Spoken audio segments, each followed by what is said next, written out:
महाभारत के काल की बात है, हर बार आपने सुना ही होगा महाभारत का काल। महाभारत का युद्ध प्रायः समाप्त हो गया है, 3 बचे हैं, 3.25 करोड़ सेना में अब 3 लोग बचे हैं केवल, अश्वत्थामा, कृतवर्मा और ये दुर्योधन अपना हाथ पांव तोड़ के बैठा हुआ, जंघा तोड़ के बैठा हुआ है। अश्वत्थामा की इच्छा सदा से रही थी कि काश मुझे एक बार जनरल बना दिया जाता, जनरल डायर, एक बार मैं बन जाता तो जलियांवाला बाग कर देता, उसकी इच्छा थी। पर इतने बड़े बड़े दिग्गज थे कौरवों की तरफ से, बेचारे को मौका ही नहीं मिला। अब जहां भीष्म पितामह हो तो अश्वत्थामा को मौका कौन दे? बताओ, गुरु द्रोण जहां स्वयं हो इनको मौका कौन दे? कर्ण जहां हो इसको मौका कौन दे? अश्वत्थामा को। और अश्वत्थामा ने जाकर के, दुर्योधन का उरुदंड टूट चुका है, भीम की गदा से रक्त रंजित हैं वो दुर्योधन जो चारों तरफ गदा लेके उछलते रहता था, आज उस कुरुक्षेत्र के मैदान में एक पग चलने में भी कठिनाई है, जंघा पकड़ के बैठा है। अश्वत्थामा गया, कहा महाराज एक काम करोगे क्या? बोला मुझे सेनापति बना दो। दुर्योधन ने कहा सेना ही नहीं है, सेनापति बन के अब क्या करेगा? जिस दिन 3.25 करोड़ सेना थी तब तो कुछ हुआ नहीं तुमसे। 11 क्षौणी मतलब करीब 3.25 करोड़ लोग, 3.25 करोड़ सैनिकों को लेकर के जब सेनापति बनकर के कुछ न कर पाए तो अब तुम क्या करोगे? अरे इच्छा मृत्यु वरदान प्राप्त भीष्म कुछ न कर पाए तो तुम क्या करोगे? बोला ये सब हम नहीं जानते, बनाओ मैं काम कर दूंगा। तो दुर्योधन भी महाराज दुर्जन है, वो भी सोचा जुआ तो हमारा मामा खेलता ही था, जुआ में हम लोग माहिर हैं, क्या पता बाजी पलट जाए। अभी भी सही अपने जंघा से रक्त निकाल करके और उसके मस्तक पर अभिषेक कर दिया। बताओ महाराज, रोली चंदन से जिस मस्तक पर तिलक होनी चाहिए, किसी दुर्जन के रक्त से किसी विप्र के मस्तक पर तिलक होगा तो क्या होगा? वही होगा जो अब होने जा रहा है। देख लो, अब सब और बचे खुचे और मारे जाएंगे, रक्त से तिलक कर दिया। अब ये क्या किया? इसको बताया कृतवर्मा ने कि हम लोगों को एक गुरुजी बड़े अच्छे मिले हैं। क्या? बोला मैंने रात में देखा। क्या देखा? बोला हम देखे कि महाराज कौआ लोग सोए हुए थे, करीब 10,000 कौआ, और 10 उल्लुओं ने हमला कर दिया, सब कौआ को भगा दिया। बोला रात में? हाँ। अश्वत्थामा बोला क्लू मिल गया मुझे। बताओ, गुरु द्रोण का बेटा आज अपना गुरु उल्लू को बना रहा है, उल्लुओं से सीख रहा है कि रात में उल्लुओं ने हमला किया और जीत गए 1000 कौआ पर, हम भी रात में हमला करेंगे। महाभारत के युद्ध में ये पहली बार होगा जब युद्ध के नियमों का उल्लंघन करने जा रहा है सेनापति। और सेनापति पहुंचा और रात्रि में आपको पता ही है द्रौपदी के 5 पुत्रों, सोए हुए पुत्रों के मस्तक काट दिए। इसमें मस्तक काट के ले गया, दुर्योधन को दिया। दुर्योधन ने एक एक करके मस्तकों को टेस्ट किया, ऐसे ऐसे करके वो सबको ऐसे करता था, चपक जाते थे सब। सोचा भीम का मस्तक तो मुझसे फूटेगा नहीं, दबाया और वो जो दब गया, कहा अरे ये क्या किया? बोला क्या हुआ? बोला इसमें से कोई पांडव नहीं। किसको ले आए? अरे बोले महाराज हम तो उन्हीं को ले आए।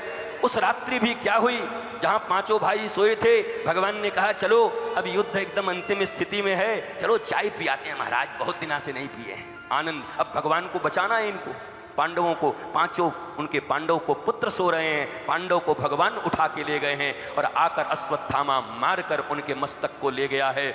अब जब सुबह द्रौपदी ने देखा, हाहाकार मचा, क्रोधित हो गई। सारे पांडव जाकर के पकड़ के अर्जुन ने महाराज बांध कर, जैसे पशु को बांध कर लाया जाता है, ले आए।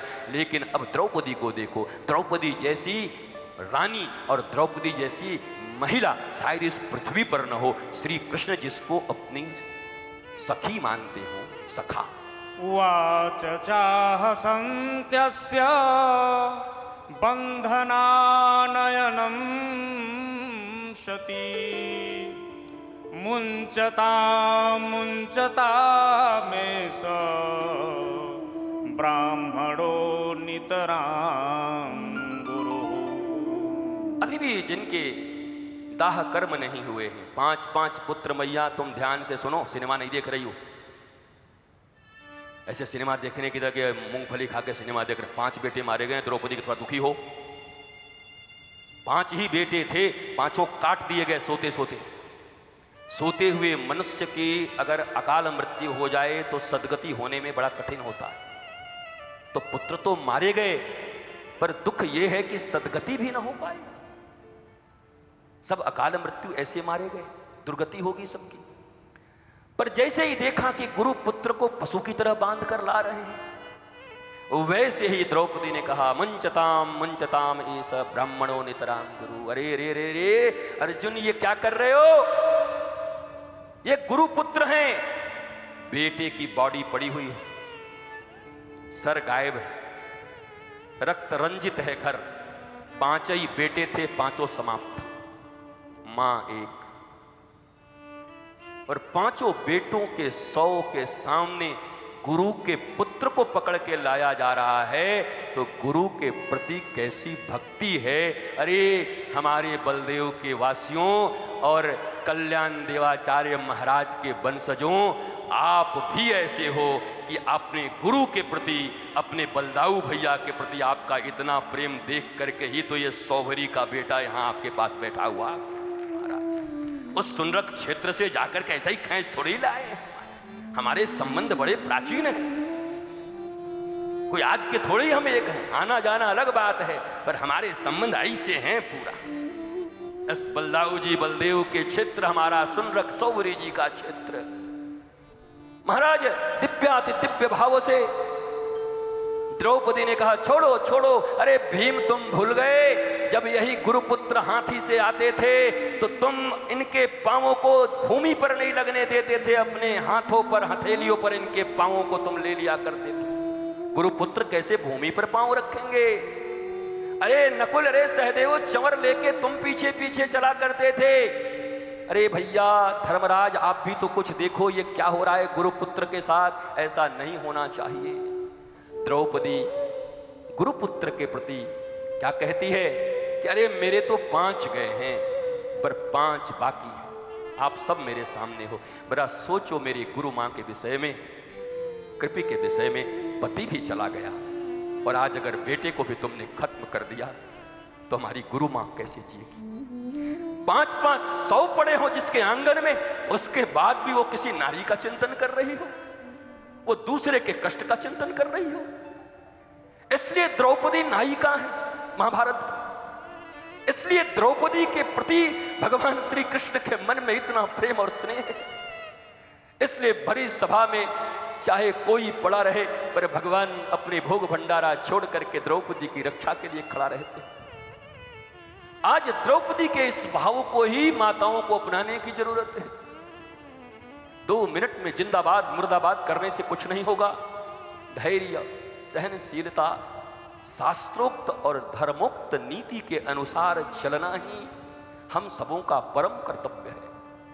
भाषण देने से कुछ नहीं होगा, ये भाषण 3 दिन में खत्म हो जाएंगे। ये भाषण के बाद हम भी उठे, आप भी उठे, पर ये बातें जब हृदय में आएंगी और एक भी मैया ऐसे भाव जीवन में रख लेगी, तुम तो पुत्र को कोई गाली दे दे तो उसका ऐसी तैसी करने पे राजी हो जाओगी, पुत्र को, चोर को भी चोर कोई कह दे तो उससे छाती पीट के लड़ने के लिए तैयार हो जाओगे। हैं हमारा बेटा चोर, तुम्हारा चोर, क्या मतलब है? तो और खासकर जब गुरु संत और ऋषि की बात आए तो कैसे उनके प्रति जीवन में भाव रखना चाहिए।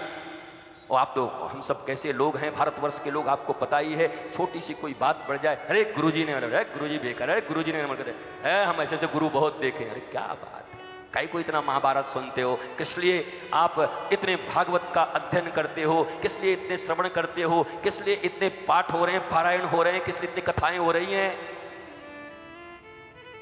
आज धर्मराज युधिष्ठिर कह रहे हैं, द्रौपदी, मैं ये सोचा करता था कि हम पांडवों की पत्नी होकर तुम धन्य हो गई हो, पर आज मुझे पता चला हम तुम्हारे पति होकर धन्य हो गए हैं, जो द्रौपदी जैसे के पति।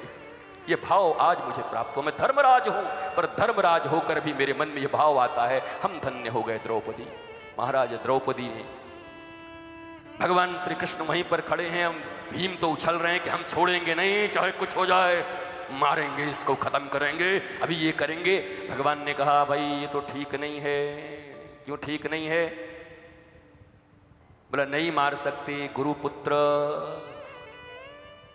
गुरुपुत्र हैं, इनका वध नहीं किया जा सकता। बोला ठीक है, पर आताताई बधा रहना।